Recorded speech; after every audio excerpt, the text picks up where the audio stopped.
대한민국 국민 모두가 승리하는 그날까지. 안녕하십니까, 알뜰맨입니다. 3대 지수는 모두 상승 마감을 했는데요.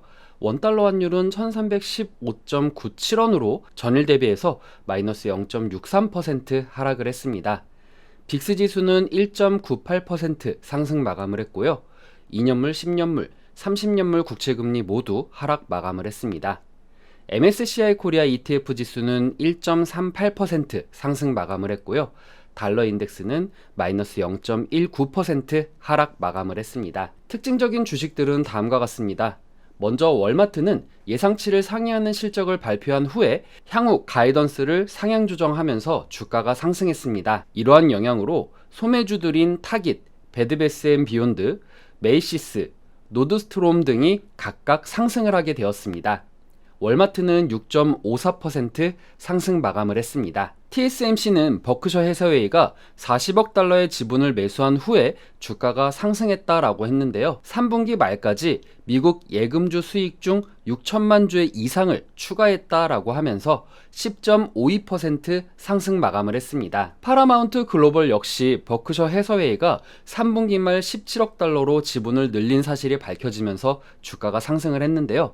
일단 파라마운트는 코드 커팅과 광고 수익의 감소로 올해 30% 이상 하락한 주식이기도 합니다. 파라마운트 글로벌은 5.14% 상승 마감을 했네요. 넷플릭스는 뱅크 오브 아메리카가 실적이 저조함에도 불구하고 주식 성장을 2배로 상향 조정한 후에 주가가 3.65% 상승 마감을 했습니다.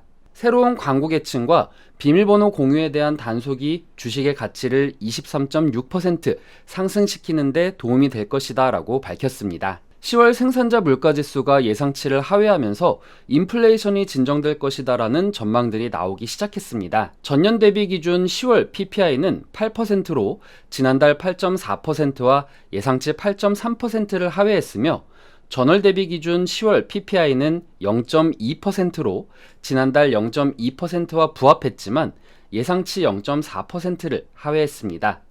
근원 역시 모두 지난달과 예상치를 모두 하회했습니다. 인플레이션 둔화의 요인 중 하나는 서비스 구성 요소가 0.1% 하락했으며 이 수치는 2020년 11월 이후에 첫 번째로 완벽한 감소를 기록했습니다.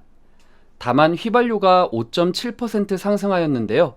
이는 올해 6월 이후에 가장 큰 수치였습니다. 인플레이션이 꺾이고 있다는 소식은 주가를 상승시키는 원동력이 되었습니다. 또한 미중 정상회담에서 바이든 대통령과 시진핑 주석이 악수를 하고 찍은 사진이 공개되면서 두 강대국의 긴장감을 완화시키는 긍정 요소로 작용을 하며 주가가 상승하는데 탄력을 주기도 했습니다. 하지만 폴란드에서 경로를 벗어난 러시아 발사 추적 미사일이 떨어지면서 2명이 사망했다라는 소식이 전해지면서 주가가 하락하는 모습을 보이기도 했습니다. 연준 의원들의 목소리도 전일에 이어서 갈리기 시작했는데요.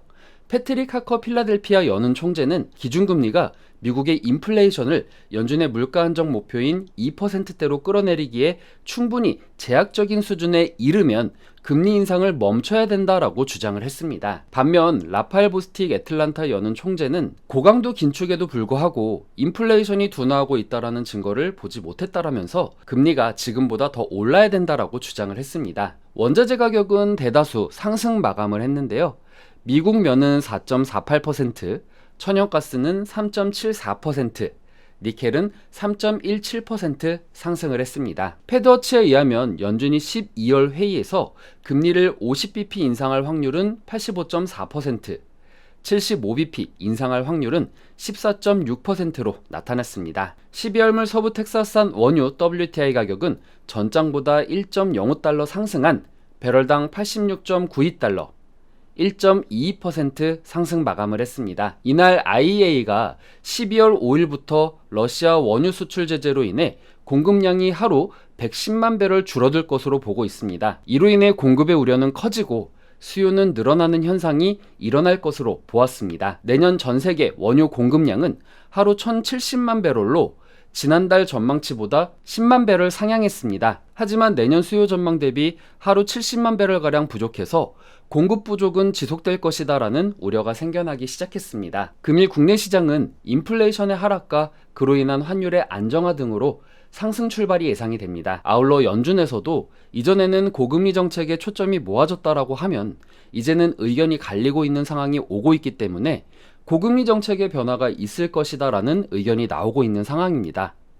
실제 오늘 PPI 발표 이후 연준이 12월 회의에서 50bp 금리를 인상할 것이다라는 의견에 힘이 더욱더 실리게 되기도 했습니다. 이러한 지표들이 앞으로 꺾이는 추세로 가게 된다라고 하면 연준의 고금리 정책이 더 완화될 것으로 보이기는 합니다. 하지만 문제점도 있습니다. 서비스를 비롯한 주거, 중고차 등의 부분은 꺾임세를 보일 수 있겠지만 원유를 비롯한 식품 가격들은 더욱더 오름세가 갈 수 있다는 우려가 있습니다. 아울러 러시아의 원유 제재로 인해서 원유 가격이 더 올라갈 수 있는 환경이 조성되었기 때문에 이러한 가격의 변화도 잘 추적해야 된다고 생각을 합니다. 오늘 하루도 성투하시고요. 오늘 내용 괜찮았다 생각되시는 분들은 하단의 구독과 좋아요, 알람 설정을 눌러주시면 제가 영상을 만드는데 큰 힘이 될 것 같습니다. 오늘도 시청해주셔서 감사합니다.